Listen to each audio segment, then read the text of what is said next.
Hi there, I'm Kira Woods and this is your weekly intuitive tarot reading. We've now entered January, so this is the week of January 12 through 18. For those of you who are new to my channel, I'm just giving the cards a bit of a shuffle. I'm going to draw 3 cards to represent some of the situations and energies that might jump out at us this week.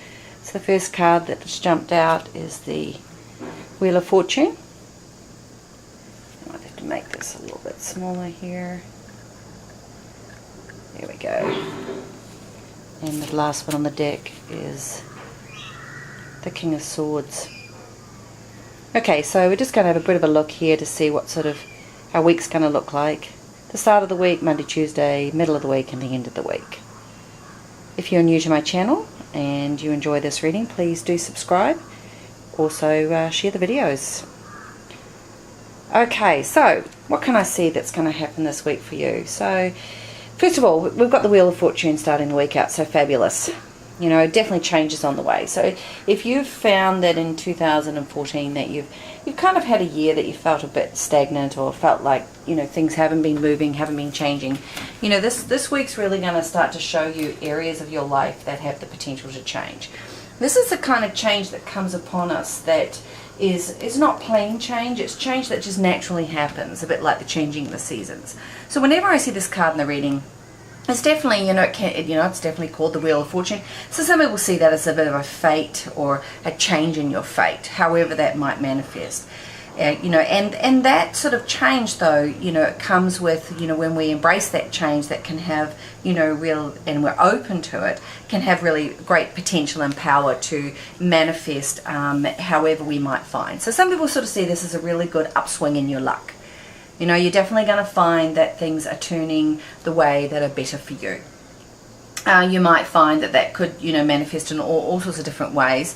But it's ways that will resonate with you as being significant, a change that you've been longing for, waiting for, or has needed to happen.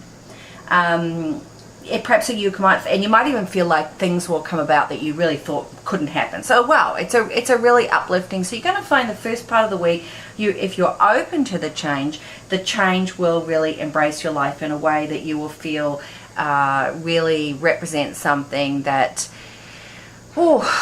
means a lot to you. Okay, so the key is to be open to it.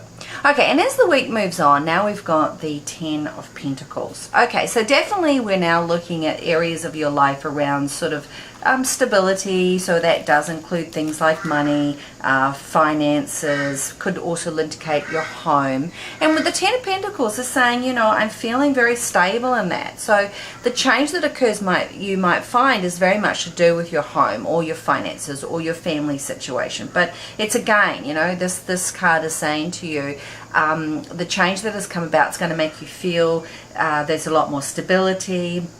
You're going to feel a greater sense of satisfaction with the attainment of what occurs, which brings about more security.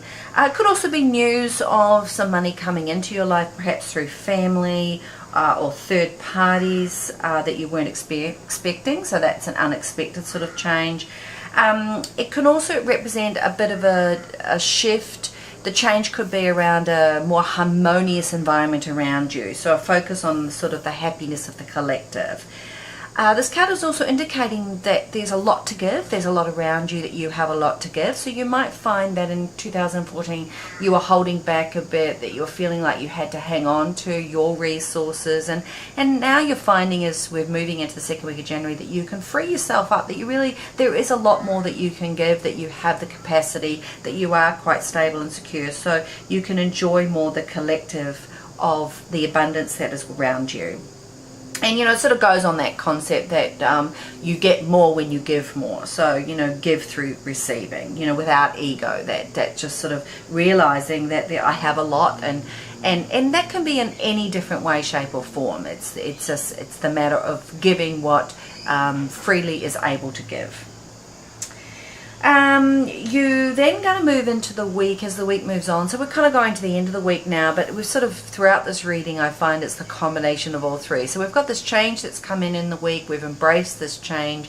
This change has brought about a real sense of ability to give, to engage with our community, to have that collective sense of expansiveness and sharing. And with that, we've brought in the King of Swords. Now, the King of Swords really brings about mindfulness. So the King represents really clarity of the mind, paying attention with mindfulness. Now this, when I was seeing a court card here, this can be yourself or this could be someone around you. So you might find that in this perhaps this money that might come into your life unexpectedly, that someone around you will give you some good guidance around good money management, or how to really sort of look upon it in a way that will really benefit you.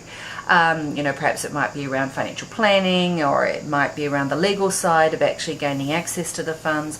It also could be if this change in your life is to do with home, a new home, or a change in your home, that you're going to have some really good clarity, mindfulness around how to do that in a way that's really going to work out for you. So again, could be the real estate agents or the lawyers or the financial planning or your accountant, or could just be yourself being really good about sitting down and being really clear about how to look upon this. So it's sort of like when you see the King of Swords, it's around the capacity to communicate your truth in a proactive versus a reactive way. So it's a real clarity of thought and communication, and sort of specializing. It's where your mind really is able to really nail the point and communicate it really clearly. So what a wonderful asset to have in the middle of this potential change, particularly change around our earth-based reality. The important thing when I see this card, though, is to be aware that I always think of when I see the King of Swords to be really honest and upfront. This where the clarity comes, though, from truth and honesty. It comes from being able to articulate that voice inside your head, though, but from a place of truth and being forthright and upfront. So that's got sort of reminding us is that it's like communication and speaking our truth is something that really holds tremendous power and will bring about a real positivity to this change that has embraced your life throughout the beginning of the week and really engaged your earthbound resources or awareness of your earthbound resources. So it looks like a fantastic week. I know that I'm going to really enjoy embracing it. I hope you do too. I hope January has started fantastic for you. And if you'd like to catch up with me, please, if you'd like a private reading, go to my website at www.kirawoods.com. I'm also offering at the moment a free 10-minute Skype reading for anyone who would like to try and see what it's like to actually have a personal tarot reading with me. And you can check my website for the details of how to do that. And otherwise, you can find me on Facebook at Kira Woods Tarot or Twitter at Kira Woods Tarot. So thank you so much. Please share my videos. Please subscribe to my channel. And I hope to catch you next week. Take care. All the best.